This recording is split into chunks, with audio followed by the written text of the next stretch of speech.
Jueces capítulo 18, dice así la palabra de nuestro gran Dios. En aquellos días no había rey en Israel, y en aquellos días la tribu de Dan buscaba posesión para sí donde habitar, porque hasta entonces no había tenido posesión entre las tribus de Israel. Y los hijos de Dan enviaron de su tribu 5 hombres de entre ellos, hombres valientes, de Sora y Estaol, para que reconociesen y explorasen bien la tierra, y les dijeron: id y reconocer la tierra. Estos vinieron al monte de Efraín hasta la casa de Micaía, y ahí posaron. Cuando estaban cerca de la casa de Micaía, reconocieron la voz del joven levita, y llegando allá le dijeron: ¿quién te ha traído acá? ¿Y qué haces aquí? ¿Y qué tienes tú por aquí? Él les respondió: de esta y de esta manera ha hecho conmigo Micaía, y me ha tomado para que sea su sacerdote. Y ellos le dijeron: pregunta pues ahora a Dios, para que sepamos si ha de prosperar este viaje que hacemos. Y el sacerdote le respondió: id en paz, delante de Jehová está vuestro camino en que andáis. Entonces aquellos 5 hombres salieron y vinieron a Lais, y vieron que el pueblo que habitaba en ella estaba seguro, ocioso y confiado, conforme a la costumbre de los de Sidón, sin que nadie en aquella región les perturbase en cosa alguna, ni había quien poseyese el reino, y estaban lejos de los sidonios, y no tenían negocios con nadie. Volviendo pues ellos a sus hermanos en Sora y Estaol, sus hermanos les dijeron: ¿qué hay? Y ellos respondieron: levantaos, subamos contra ellos, porque nosotros hemos explorado la región, y hemos visto que es muy buena, y vosotros ¿no haréis nada? No seáis perezosos en poneros en marcha para ir a tomar posesión de la tierra. Cuando vayáis, llegaréis a un pueblo confiado y a una tierra muy espaciosa, pues Dios la ha entregado en vuestras manos, lugar donde no hay falta de cosa alguna que haya en la tierra.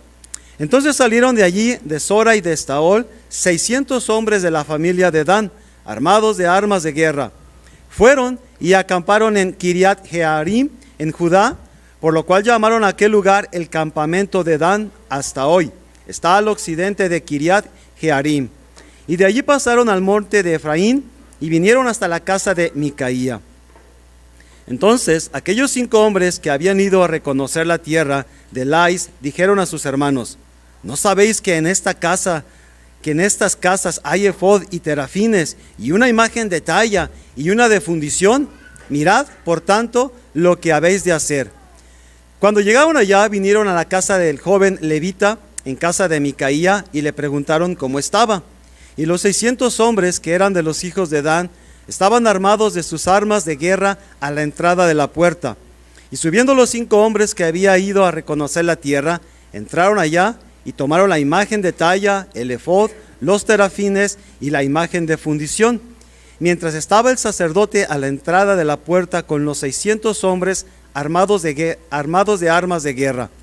Entrando pues aquellos en la casa de Micaía, tomaron la imagen de talla, el efod, los terafines y la imagen de fundición.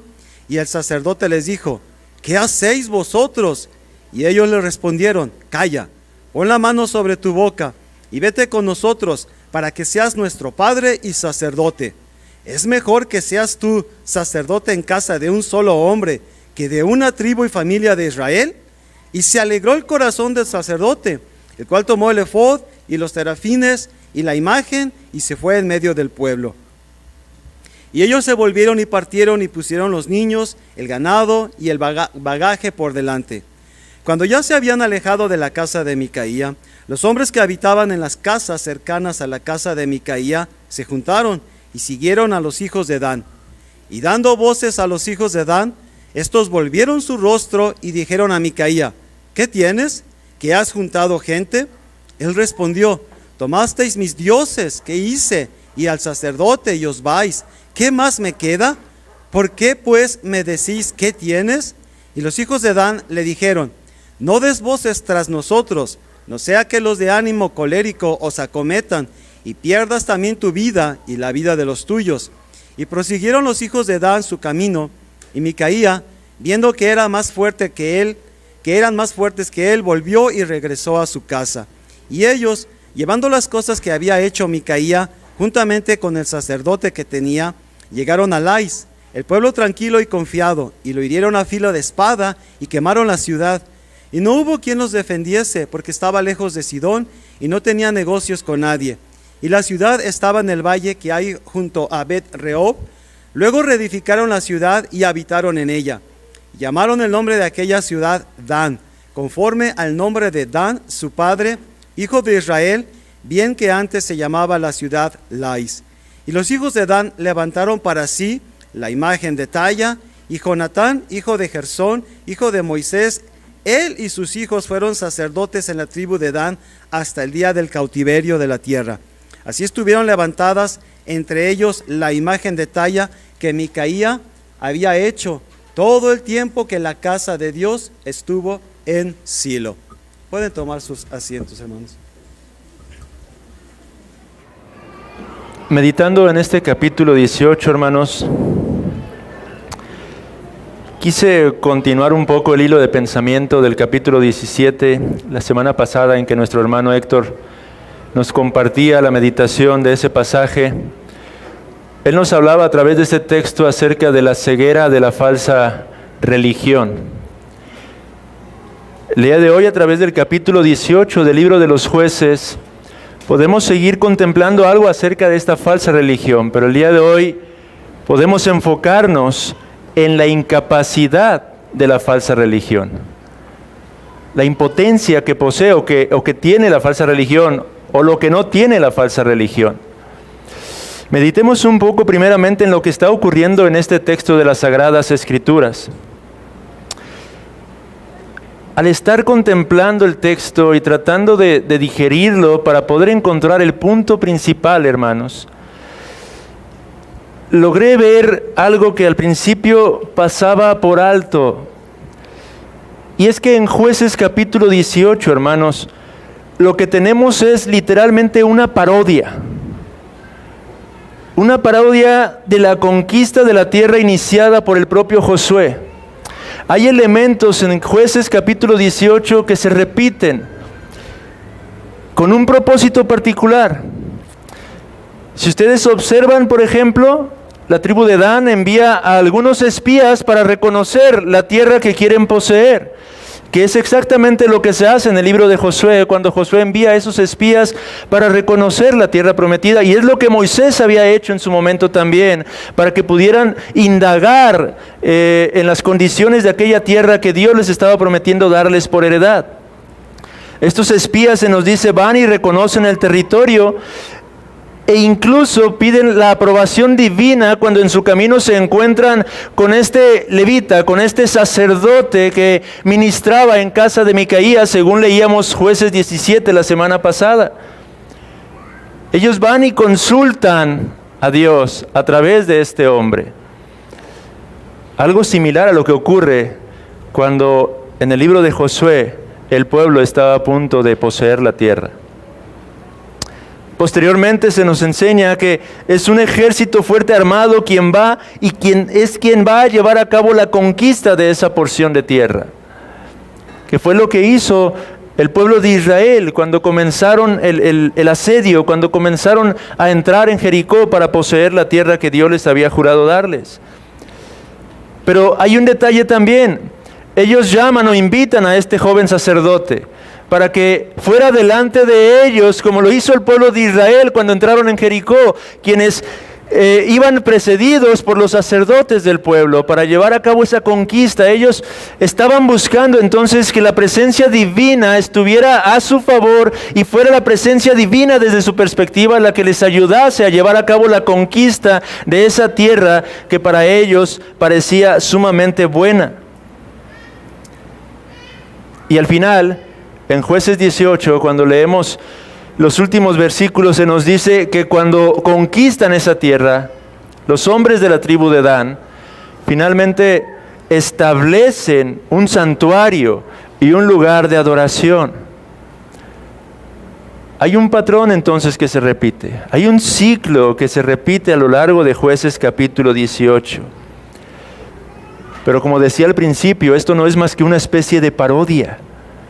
de la verdadera obra que Dios había enviado a hacer al pueblo de Israel. Todo había comenzado mal desde el principio en Jueces 18. No es casualidad que el Espíritu Santo inspirara al autor de este precioso libro en el versículo 1 cuando vuelve a enfatizar: en aquellos días no había rey en Israel. Y esto nos recuerda a Jueces 17:6, cuando se nos dice: en aquellos días no había rey en Israel, cada uno hacía lo que bien le parecía. Este es el sentido de la repetición de esta frase al principio del capítulo 18. En aquellos días, en otras palabras, el pueblo de Israel seguía haciendo lo que mejor le parecía. Y continúa diciendo: y en aquellos días, el énfasis, la tribu de Dan buscaba posesión para sí donde habitar. El versículo número 1 de Jueces 18 aparentemente podríamos entenderlo como que la tribu de Dan estaba haciendo algo que era lícito. Ellos tenían que poseer tierra y ellos estaban haciendo lo que les correspondía. Sin embargo, por otros textos de las Sagradas Escrituras nos damos cuenta claramente de que la forma en la que estaban llevando a cabo esta labor era contraria a la voluntad de Dios. Usted puede ir a Josué capítulo 19, versículo 47. Y las Escrituras nos dicen allí: y les faltó territorio a los hijos de Dan, y subieron los hijos de Dan, y combatieron a Lesem, y tomándola, la hirieron a filo de espada, y tomaron posesión de ella, y habitaron en ella, y llamaron a Lesem Dan, del nombre de Dan, su padre. La Reina Valera en este texto es un tanto obscura al traducir lo que dice aquí en el original hebreo. En el original hebreo podríamos traducir más literalmente: y los hijos de Dan salieron de en medio de su territorio. Y es entonces que fueron a Lesem, que es la misma palabra que se nos describe en Jueces 18 con respecto a la región a la que ellos llegaron. Y hay una traducción que lo traduce todavía más enfático. Dice: pero los de la tribu de Dan tuvieron dificultades para tomar posesión de su tierra, o para retener su tierra. Eso es lo que en realidad ocurrió. La tribu de Dan tuvo problemas para poseer la tierra que Dios les había mandado que ellos poseyeran. Al principio del libro de los Jueces, en su capítulo número 1, versículos 34 al 36, las Escrituras nos dicen precisamente los conflictos que tuvieron los danitas. Dice Jueces 1, 34 al 36, los amorreos acosaron a los hijos de Dan hasta el monte y no los dejaron descender a los llanos, y el amorreo persistió en habitar en el monte de Eres, en Ajalón y en Saalbim, pero cuando la casa de José cobró fuerza los hizo tributarios. Y el límite del amorreo fue desde la subida de Acrabim, desde Sela hacia arriba. Nos está diciendo ahí el libro de los Jueces que la tribu de Dan se mostró incompetente de poseer la tierra que Dios les había designado que poseyeran. Y esa es la causa por la que estos hombres, estos danitas, se encontraban ahora peregrinando, tratando de buscar otro lugar en donde asentarse. No es que ellos estuvieran haciendo parte de la gran comisión que Dios les había encomendado de poseer la tierra. Ellos habían sido negligentes y ahora estaban tratando de suplir lo que no fueron capaces de hacer. Y en Deuteronomio capítulo 7, hermanos, se nos dan más claves de la pecaminosidad de la forma en la que estaban actuando los danitas. Deuteronomio capítulo 7, versículo 1. Claramente el Señor da instrucciones al pueblo de Israel de lo que harían al entrar a la tierra prometida. Cuando Jehová tu Dios te haya introducido en la tierra en la cual entrarás para tomarla, y haya echado de delante de ti a muchas naciones, al Eteo, al Gergeseo, al Amorreo, al Cananeo, al Fereceo, al Heveo y al Jebuseo, 7 naciones mayores y más poderosas que tú, y Jehová tu Dios las haya entregado delante de ti, y las hayas derrotado, las destruirás del todo. No harás con ellas alianza, ni tendrás de ellas misericordia. Eran 7 naciones específicamente las que Dios instruye al pueblo de Israel a que fueran desplazadas, destruidas y borradas de sobre la faz de la tierra como un acto de juicio por causa de sus prácticas perversas y paganas. Sin embargo, en Deuteronomio capítulo 20, versículo 10, el Señor da instrucciones respecto a otro tipo de naciones o pueblos que estuvieran allí. Cuando te acerques a una ciudad para combatirla, le intimarás la paz, dijo el Señor. Y si respondiere paz y te abriere, todo el pueblo que en ella fuera hallado te será tributario y te servirá. Mas si no hiciere paz contigo y emprendiere guerra contigo, entonces la sitiarás. Luego que Jehová tu Dios la entregue en tu mano, herirás a todo varón suyo a filo de espada. Solamente las mujeres y los niños y los animales y todo lo que haya en la ciudad, todo su botín tomarás para ti, y comerás del botín de tus enemigos, los cuales Jehová tu Dios te entregó. Así harás a todas las ciudades que estén muy lejos de ti, que no sean de las ciudades de estas naciones. ¿De cuáles naciones? De las 7 naciones que Dios le ordenó al pueblo de Israel que las borrara de sobre la faz de la tierra. Y este pequeño pueblo, amados hermanos, era una de esos pueblos, una de esas naciones, a quienes Dios les ordena primeramente al pueblo de Israel que los intimaran a la paz. De manera que lo que la tribu de Dan hace en este capítulo es algo sumamente perverso y contrario a la voluntad de nuestro Señor. Es ahí donde vemos que esta tribu estaba actuando conforme a sus propios pensamientos, conforme a sus propias ideas. Y en Jueces capítulo 18 todo está completamente mal. Un levita fungiendo como sacerdote. Las Sagradas Escrituras instruyeron, y más adelante se nos dice al final del capítulo, que este hombre era descendiente de Moisés, no descendiente de Aarón. Y era de la línea de Aarón de donde se establecerían los sacerdotes. Además, estaban claramente quebrantando el segundo mandamiento. ¿Qué es lo que encontraron en esa casa de Micaía? Ídolos, dioses falsos, terafines, figuras de talla, esta clase de cosas, amados hermanos. ¿A qué nos apunta todo esto de Jueces capítulo 18? A contemplar el estado de apostasía en el que se encontraba el pueblo de Israel en esos momentos. El pueblo de Israel había sido arrastrado a la apostasía, a la práctica de una falsa religiosidad.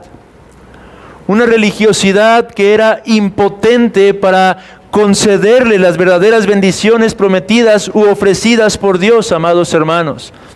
Y esa es la misma clase de ofrecimiento que hoy en día puede darnos o puede otorgarnos la falsa religiosidad. Porque el gran problema de todo esto, amados hermanos, es que el Dios vivo y el Dios verdadero no se encontraba respaldando todos estos actos.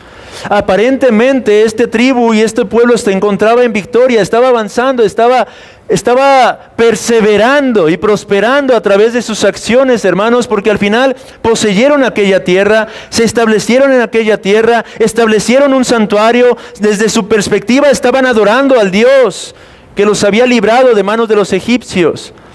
Pero lo cierto es que no estaban haciendo sino adorar a falsos dioses. Y el versículo clave de todo el capítulo, hermano, lo encontramos en el 24. Es ahí donde encontramos la clave de todo esto.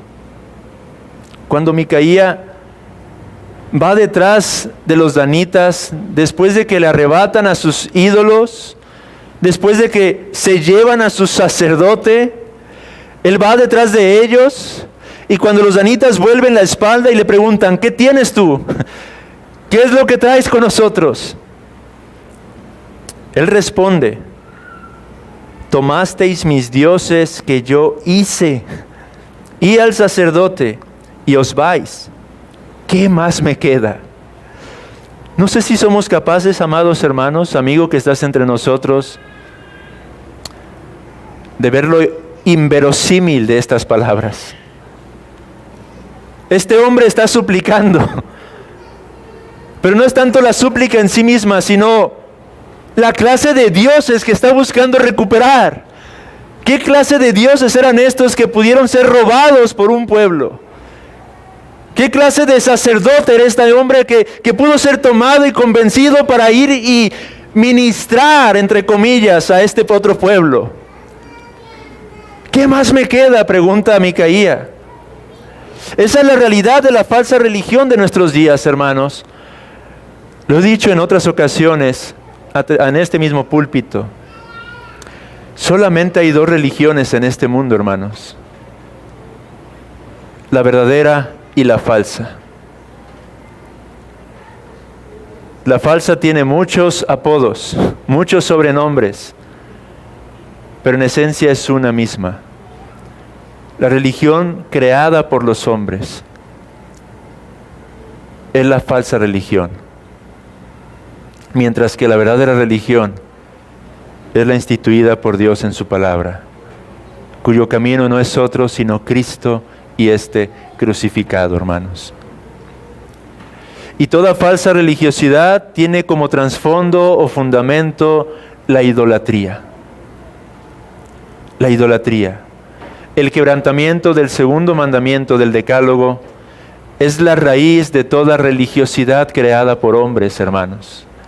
El profeta Jeremías, en Jeremías 10, en ese contexto de apostasía, exhorta al pueblo judío a no contaminarse de las prácticas idólatras paganas.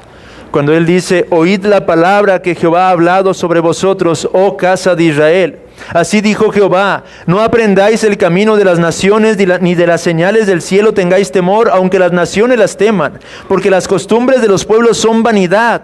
Porque el leño del bosque cortaron, obra de manos de artífice con buril, con plata y oro lo adornan, con clavos y martillo lo afirman para que no se mueva. Derechos están como palmera y no hablan, son llevados porque no pueden andar. No tengáis temor de ellos, porque ni pueden hacer mal ni para hacer bien tienen poder. Versículo 6. No hay semejante a ti, oh Jehová. Grande eres tú y grande tu nombre en poderío. ¿Quién no te temerá, oh Rey de las naciones? Jeremías está exhortando, pueblo, los dioses de los paganos no son más que ídolos vanos. Ellos se forman sus propias figuras, tal como lo hizo Micaía, y las levantan. Pero no tienen poder ni siquiera para andar o para defenderse. Pero hay un Dios, Jehová de los ejércitos. Es a este Dios a quien debemos temer.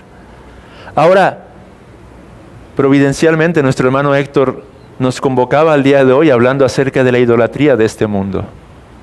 De los ídolos, que si bien es cierto, hay multitudes aún actuando como Micaía, forjando sus propios dioses, poniéndolos en sus hogares o en sus altares y postrándose ante ellos, quebrantando así el segundo mandamiento.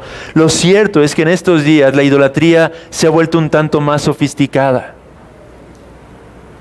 Nuestro Señor Jesucristo en Lucas 17 dijo que no podemos servir a dos amos. O serviremos al Dios vivo y verdadero, o serviremos al Dios de este siglo, las riquezas. Y es que en última instancia, amados hermanos, la idolatría tiene su asentamiento en el yo. En el yo. De ahí que ni aun nosotros, amados hermanos, podemos escapar completamente de la idolatría. Y es aquí donde quiero aplicar esto. Es cierto que nosotros como iglesia quizá no tenemos figuras, no nos postramos ante ellas, entendemos que hay un Dios, que es el Dios vivo y verdadero y que es por medio de Cristo que podemos reconciliarnos con Él. Pero con todo, amados hermanos, no olvidemos que aún hay ídolos en nuestros corazones. Dice un autor puritano, cada hombre tiene su ídolo, pero no todos son capaces de verlo, y muy pocos son los que gimen por causa de él. Tal vez no seamos capaces de verlo, pero ciertamente están allí. Y dice más adelante, un ídolo no debe ser admirado por su belleza, ni despreciado por su fealdad, pero odiado porque es un ídolo. Hay ídolos en nuestros corazones, amados hermanos. Esa es la causa por la que nosotros procuramos y buscamos adorar a Dios como Él ha mandado en su palabra, y no como nosotros pensamos que debemos adorarle. Porque al hacer eso, no estamos adorando a Dios en sí, sino estamos sirviéndonos a nosotros mismos.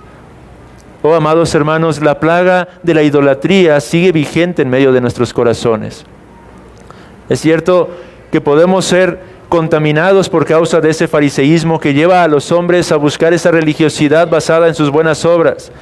Pero aún nosotros corremos el peligro cuando nos enfrentamos al constante egoísmo, a la autoadmiración, a la autodependencia. Hay muchas formas, amados hermanos, en las que la idolatría puede albergarse en nuestros propios corazones y somos llamados a examinarnos a la luz de las Sagradas Escrituras y delante de la presencia de nuestro Dios. Porque aun cuando no la podamos ver con claridad, la idolatría se encuentra en medio de los pliegues de nuestros corazones. Así que no nos maravillemos de Micaía, no nos maravillemos de la idolatría de este mundo, pero aún examinemos nuestros propios corazones, a fin de que seamos limpiados cada vez más y más de cualquier ídolo que estén fabricándose en nuestras propias vidas. Nuestros hijos, nuestra familia, nuestro trabajo, el propio ministerio muchas veces.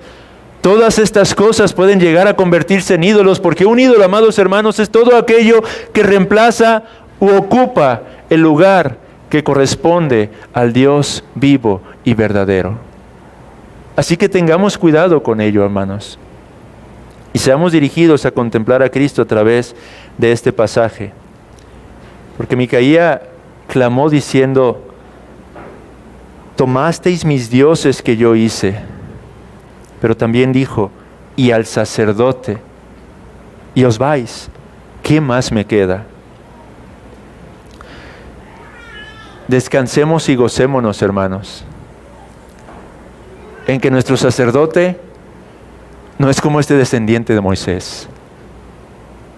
No es como este hombre de la tribu de Leví. Nuestro sacerdote es uno fiel, uno inmutable, uno que no cambia. Como dice un comentarista, Micaía fue lo suficientemente necio para hacerse de un sacerdote que le podría ser quitado. Y esto nos recuerda lo maravilloso que es tener un sumo sacerdote que no puede cambiar y que nunca nos podrá ser quitado. Es Cristo Jesús, hermanos. El verdadero fundamento de la verdadera religión, hermanos. Aquel en quien no hay sombra ni variación en lo absoluto. Aquel que permanece, aquel que es el mismo ayer y hoy y por los siglos.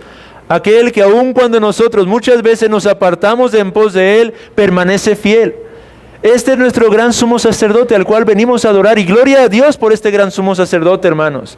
Gloria a Dios por causa de su gracia que nos ha permitido contemplar las maravillas que hay en aquel que dio su vida para rescatarnos de nuestra propia iniquidad, hermanos. Tenemos motivos suficientes para gozarnos el día de hoy, hermanos, a fin de venir y postrarnos en alabanza y en genuina adoración ante aquel que es el mismo, aquel que permanece, aquel a quien podemos adorar no solo hoy, sino que podremos adorarle por toda la eternidad, hermanos. Sigamos glorificándole a Él, hermanos.